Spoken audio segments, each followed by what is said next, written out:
Bonjour Jean-Paul. Bonjour. Comment est née cette histoire absolument originale? Parce qu'il faut dire que ça court pas les rues. J'étais dans un train d'un train de nuit pour Venise et j'arrivais pas à dormir comme dans tous les trains de nuit. Et j'ai eu cette idée d'un homme qui se rencontre enfant. Et à l'époque, le scénario commençait d'ailleurs à une gare, il prenait le train, il voyait cet enfant.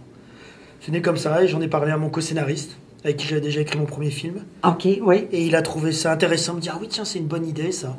Puis après le travail commence et on a mis 2 ans à l'écrire. Mais est-ce que ça vous est déjà arrivé de rencontrer, de croiser quelqu'un qui ressemble à quelqu'un sans que ce soit vous-même? Ah non, j'ai pas eu ça, j'ai pas eu cette Non. chance. Je pense que ça doit être assez troublant. Hein. Ah, mais quelquefois on peut croire, enfin pas qu'ils ressemblent vraiment, mais ça m'est déjà arrivé des gens qui sont partis en effet, des gens décédés. Ou quelquefois une silhouette, quelqu'un de dos qui marche dans la rue, on se dit, mais on a comme ça une seconde de... Voilà. Et donc là, le film, c'est ça, ça se passe. C'est la magie du cinéma. Et ça a l'air vrai, ça a l'air réel. Je voulais ça, moi. Je voulais partir de ce point de départ qui, évidemment, n'existe pas, mais ensuite, je voulais que tout le déroulé du film soit réel et que tout ce qui se passe soit logique. Et que ce soit vrai, que tout ce que font les personnages, c'est ce qu'on ferait nous si ça nous arrivait. Que tous les personnages interagissent comme si mon personnage là, il se voit petit et il part comme ça dans cette famille qui est dans le Nord. Donc il ment à sa femme, il ment à tout le monde. Et comme si, j'ai dit, les autres personnages doivent agir et lui agir en fonction d'eux, comme s'il avait une maîtresse en gros, pour dire. Voilà, c'est une autre vie, il peut pas le dire, donc il invente cette histoire. Et je voulais ça, je voulais que ce soit ultra réel. Je trouvais que c'était ça qui donnait de la force et de l'intérêt à l'histoire.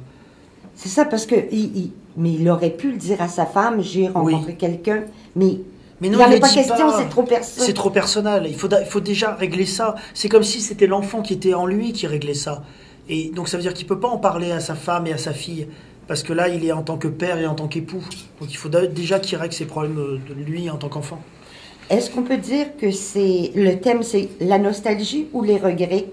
Parce que les deux... C'est pas la nostalgie. Non, c'est pas ça la nostalgie. Est-ce que la nostalgie, en gros, c'était mieux avant. C'est pas ça la nostalgie.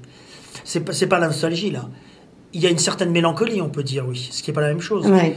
Mais les regrets, et surtout pas seulement les regrets aussi, les regrets, Déception. les remords, et surtout il y a quelque chose que j'ai pas réglé.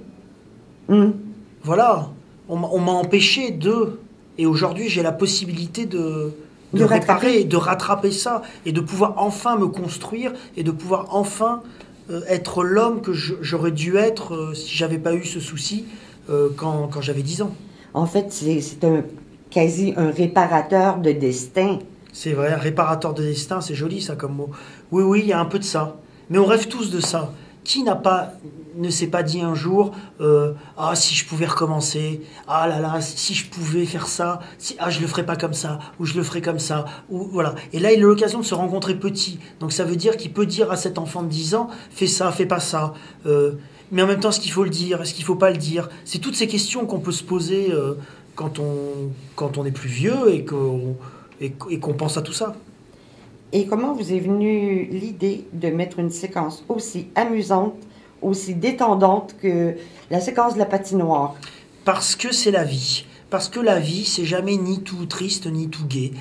Parce qu'on passe par des moments tristes, et puis après des moments plus joyeux. Parce que, voilà, je voulais ça. Je voulais que le film soit comme la vie. Où quelquefois c'est léger, puis quelquefois ça l'est moins.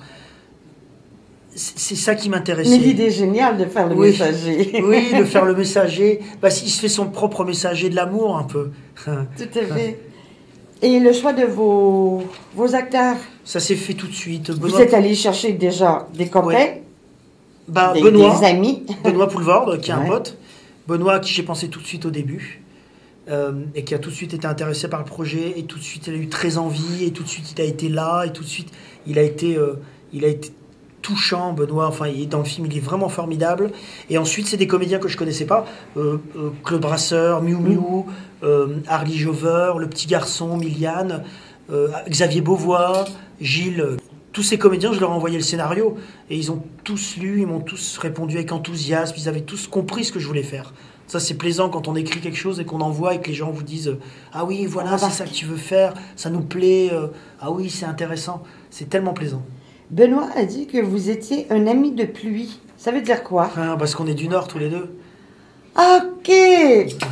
Je pense que c'est ça qu'il veut dire par là. Non, mais je pense Moi, je pensais que c'était un ami des mauvais jours. Oh non, pas du tout, non, non. J'étais à non, côté. Non, non, c'est justement, je pense que c'est ça aussi. Il y a un peu de mélancolie aussi dans cette phrase, dans la pluie, dans tout ça, qui est assez Benoît. Mais comme il est belge et moi je suis du Nord, on est assez proches tous les deux de ça, oui. Et Gilles Lelouch, Ouais. comment vous avez décidé de lui donner ce look assez étonnant parce que tout le monde a envie de rire quand on voit Gilles, c'est tellement différent. Mais oui, parce que je voulais que le personnage... Gilles s'est inspiré d'ailleurs de Claude. Grosses lunettes. Mais oui, et je voulais qu'il soit comme ça, sympa, et qu'on a envie de se marrer quand on le voit, et qu'on se dit c'est un bon mec. Je voulais ça, qu'il dégage ça, dégage un côté bon mec, et qu'on comprenne après comment cet homme a vieilli, donc c'est Claude Brasseur plus vieux. C'est ça. Et voilà, c'était ça, je voulais cette bonté, cette générosité, je voulais que ça apparaît tout de suite, parce qu'il a qu'une scène, donc il faut qu'on le remarque. C'est le petit Milian. Eh ben, par casting. Par casting. Il avait tourné dans le dernier film de Heineke, et c'est ma casting qui l'a trouvé.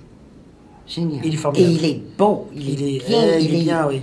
C'est pas évident parce je pensais que j'allais mettre du temps à le trouver parce qu'il fallait trouver un petit garçon de 10 ans qui me ressemble quand j'étais petit et qui soit bon acteur. Donc on se dit, waouh, ça va être une galère. Et ben je l'ai trouvé, mais tout de suite. Comme quoi. Hein. Ça n'a pas été plus compliqué, ouais. Le meilleur moment de ce tournage? C'était toujours bien parce que chaque fois j'avais des comédiens différents, le plaisir de jouer Claude Brasseur, Miu Miu, qui sont quand même des monuments du cinéma. Il y avait toujours une ambiance très simple et très sereine sur le tournage. Évidemment, toutes les scènes avec Benoît, avec Poulvorde, parce qu'on se connaît bien et qu'il y avait de l'émotion, de la sincérité. Et l'amitié, on la ressent. Oui, il y avait oui, forcément, parce que ça transporte par tous les pores de la peau. Et j'aimais beaucoup tourner les scènes de Xavier, la scène de Xavier Beauvois. J'ai beaucoup plus de plaisir à la tourner. Enfin, chaque moment pour moi, et les scènes avec le petit garçon, c'est toujours bien de tourner avec des enfants. Chaque jour, c'était un plaisir et vraiment dans la sérénité. C'était un tournage très serein. Et la plus grande difficulté? Parce qu'il y a des séquences qui ne devaient pas être... La plus grande difficulté, c'est que c'est des films compliqués parce qu'on n'a pas d'argent pour les faire. Donc tout doit aller vite. On n'a pas de temps. Il faut que tout soit tout de suite. C'est pour ça que c'est important d'avoir des très grands comédiens, parce qu'on n'a pas le temps finalement. Parce que sur le bateau, il y a beaucoup d'action en vite. Ouais. Ah oui, bateau, c'était ça. Et c'est important parce que c'est le début. C'est très important. Si on ne comprend pas là, Et c'était le bateau, c'était le plus compliqué à tourner, oui, parce qu'on est sur un bateau, il y a des contraintes techniques, il y a tout. Donc ça, et puis il y avait beaucoup de figurants, beaucoup d'enfants et tout, donc c'était le plus compliqué, oui. Et là, vous allez faire quoi? Vous êtes au début de la tournée? Oui, je suis au début, ouais. Tout début? Ouais, tout début, ouais. Puis je commence. Vous commencez ce soir? Ouais. Ah, on est encore ça va nous porter chance, oui. Ouais, bon, ça va nous porter chance, Bordeaux, j'espère. Et après? Et après, on va à Strasbourg. Ah, ok, vous faites toute la tournée. Ouais, on fait la tournée, ouais. C'est bien. Et qui a retué Pamela Rose? Est-ce que vous y êtes? Non, je suis pas dedans. Ah, mais non, parce que je suis en prison, moi. Hein. Comme c'est moi qui ai tué en premier. Oui, ils auraient pu me sortir, vous avez raison. Non, ils m'ont pas sorti de la prison, c'est vrai. Donc, non. Que ça aille bien. J'irai le voir au cinéma. Ouais, merci. Merci beaucoup. Merci de votre accueil.